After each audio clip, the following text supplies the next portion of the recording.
Welcome to Sunday Reach from the Dominican Friars of the province of India.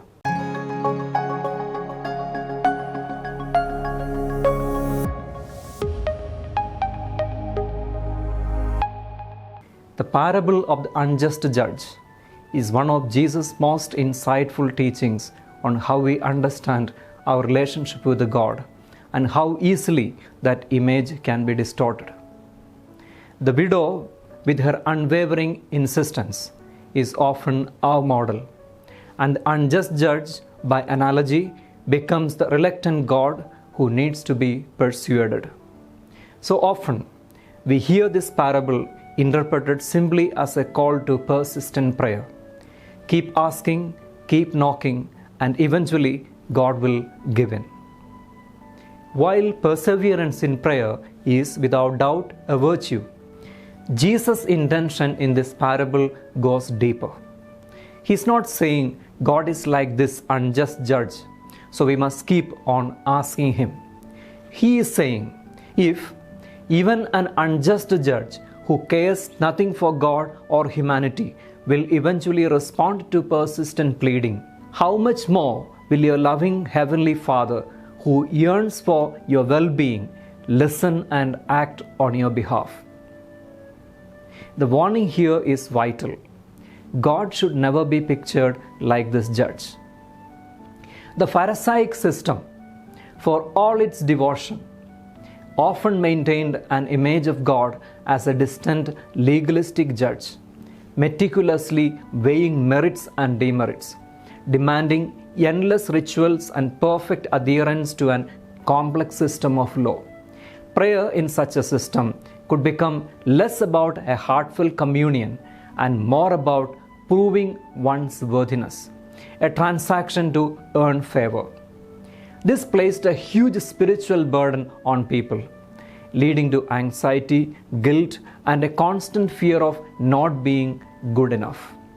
Jesus showed us a home and introduced us to have conversation in that home. God has made a home with us. Prayer is a conversation in that home. Other than in a homely atmosphere, where can we find true justice? The parable clearly shows the need for perseverance in prayer.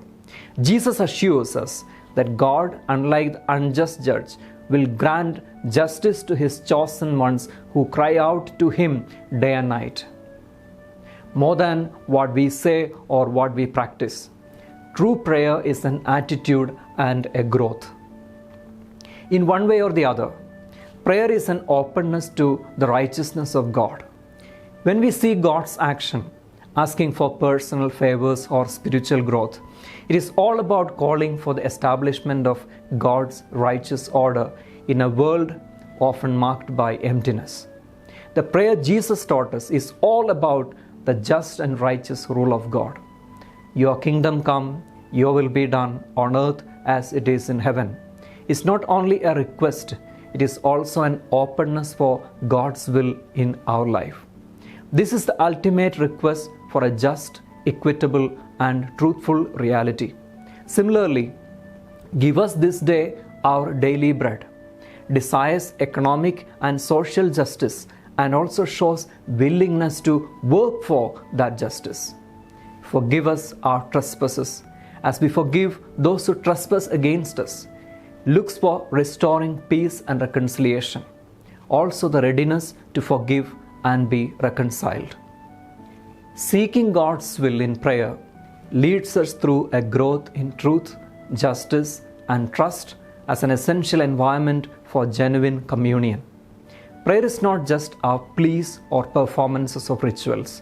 It is also our genuine actions of kindness and of standing for justice where there is injustice. Prayer acknowledges one's situations, needs, failings, and genuine intentions without any pretense. It is also a freedom from seeking any hiding places in the name of piety, religiosity, or social activism. Prayer challenges us to come face to face with ourselves. As the truth of our life is before us, what gives us confidence in prayer is our trust that God is just and will respond to our sincere appeals according to His perfect will. So the prayer is not just a personal request, but aligning our will with God's righteousness. Prayer is never a religious activity, but a lifestyle. How often in different ways do we hear that the best way to approach God is to beg harder, plead, and suffer helplessness? The widow's insistence models the unshakable faith that God will indeed grant justice to His chosen ones. It teaches us to trust deeper. When we embrace Him as a loving Father who has already made a home with us, the entire nature of prayer transforms. Prayer becomes a sincere conversation in the secure atmosphere of that home. It is a radical act of vulnerability, laying bare our genuine self, our needs, our failings, and our deepest intentions, without the pretensions of piety or activism. To pray, then, is to step out of the lonely courtroom of self-righteousness, where we have to defend our case, where we fear the judgment of a legalistic God, and to fully embrace the truth of Christ's desire. Your kingdom come, your will be done. This is an openness to God's righteousness that brings our anxious, self-seeking will to His gentle, just, and life-giving reality.